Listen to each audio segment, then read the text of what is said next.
This is a rubidium standard. In the time it takes to tick once, light has only had a chance to travel 100 feet. But what is a rubidium standard? What can we use it for? And what's all this stuff around it? So let's say you built a clock and you want to know that this clock is accurate. How do you connect it to the physical world so that you know that it's ticking at a constant rate? Well, for a long time, people have used pendulums, since we know that a pendulum will tend to oscillate back and forth at a certain rate, depending on its length, and some smaller things, but in general, just its length. Um, then more recently, we've had quartz clocks, which basically are just kind of like little springs that you activate with electricity, and that causes this thing to vibrate at a certain rate. And because it's like a spring, it's tied to reality, to physics. It always, as long as the mass stays the same and the clock, the quartz material stays the same, then it's always going to vibrate at a certain rate. So another way to get a good clock is by using energy. So there's this fundamental relationship between energy and time. And one way to see it is through light. So light has one of the components that light has is frequency, right? It can be a long wave like red light, or it can be a short wave like purple light. If you want to know if the frequency of your light is ticking at a certain rate, you can pose it a challenge. You can say, I've got this electron at this energy level. I want to get to this energy level here. If I remember correctly, the formula is E equals h bar omega, where omega is, 2 pi frequency or something like that, or frequency divided by 2 pi. Anyways, if you know that your photon was able to kick the electron from here to here, then you know that the photon's frequency is the exact right amount. All right, so how do we use this physics to create a device that keeps time for us? Well, it all starts with a cloud of rubidium. So we got rubidium gas once we heat it up, and then we have a light source, and then we have a photodetector, something that can detect that light. Now, as we shine this light onto the rubidium, at first it absorbs the light. Basically, it takes some electrons and puts them at a certain place from their ground state to an excited state. And so at first it's dark, but then eventually it's filled up, that excited state, and all the electrons are up there, and the light no longer gets blocked and it gets through. Now, the crazy part is that this excited state has another state right next to it, and that has to do with relativity and nuclear physics and other stuff. But the point is that what we can do is we can have an antenna down here that the difference between those two is 6.7 something something something gigahertz. And what we can do is we can drive it there with that energy. And so basically what happens is the electrons start going up there, and then they find it easier to come back down once they're up there, due to quantum mechanics things that I'm going to skip over because it's not super important right now. And so what happens is that it gets dark again. But this only happens if we're spot on with that 6.7 gigahertz. And so what we can do is build a clock down here that runs really, really fast and tries to get to that 6.7 gigahertz. And we do a feedback loop between this sensor here and this clock. And basically, if the clock, if the light isn't getting darker again, then we know that we're not at the right frequency, and we know that this clock either has to speed up or slow down. And that's what keeps the rubidium clock ticking at exactly the right rate.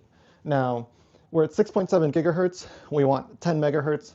And so that's just kind of a trick of kind of electronic gearing down. We go slowly down from 6.7 to 10 megahertz, and we are like spot on with those 10 megahertz. So one last quick thing.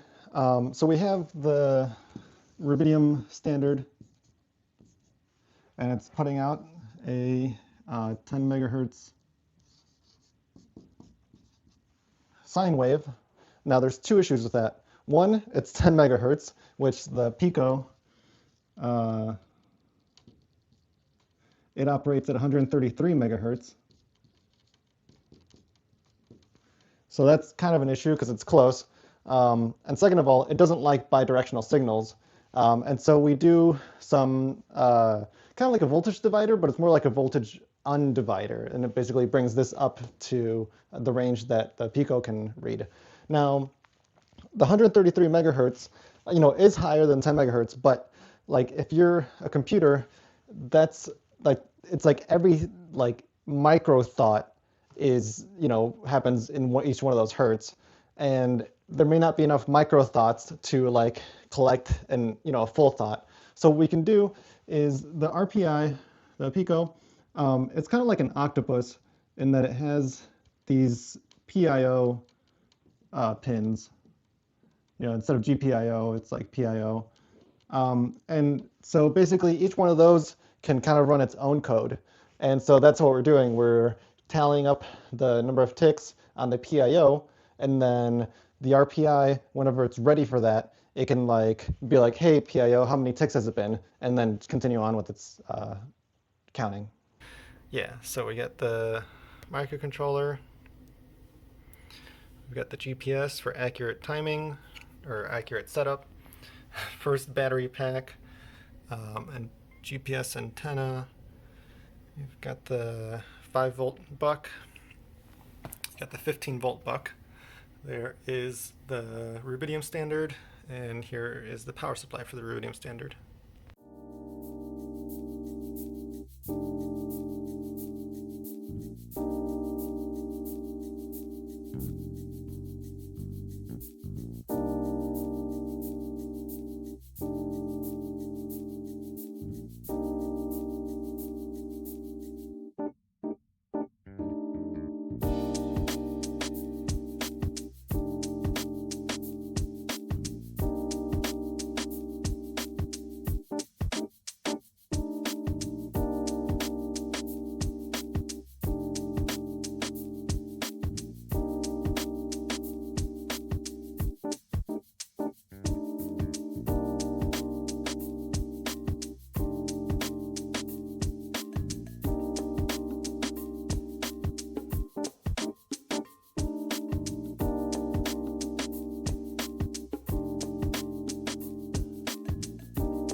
All right, hopefully it's not too shaky while I hold it with one hand and have the watch on my other hand.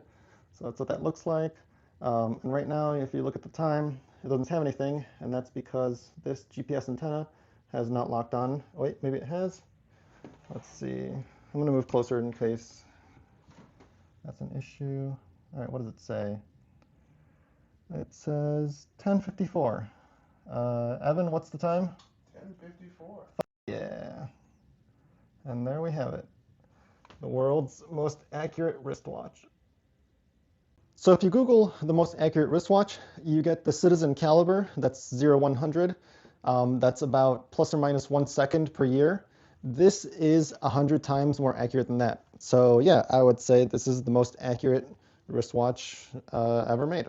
What does Nobel laureate David Wineland, who did his research on atomic clocks, have to say about this? You know, I would say, well, first of all, I mean, usually any sort of atomic clock has got some enough ancillary equipment on. It's hard to mount it into a wristwatch. But just as a practical matter, or our iPhones, do a pretty good job of tracking time. And so at least on the practical scale, that works just fine. So I'm not, I'm not sure, eh, you know, I don't want to discourage you about your atomic wristwatch, but I think it'll be hard to economically replace an iPhone, getting signals from GPS or something like that.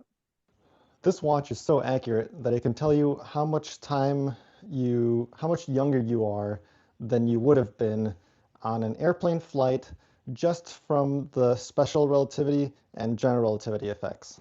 So if there's any airlines out there looking to sponsor some cool scientific experiments, let me know. I am always up for flying somewhere.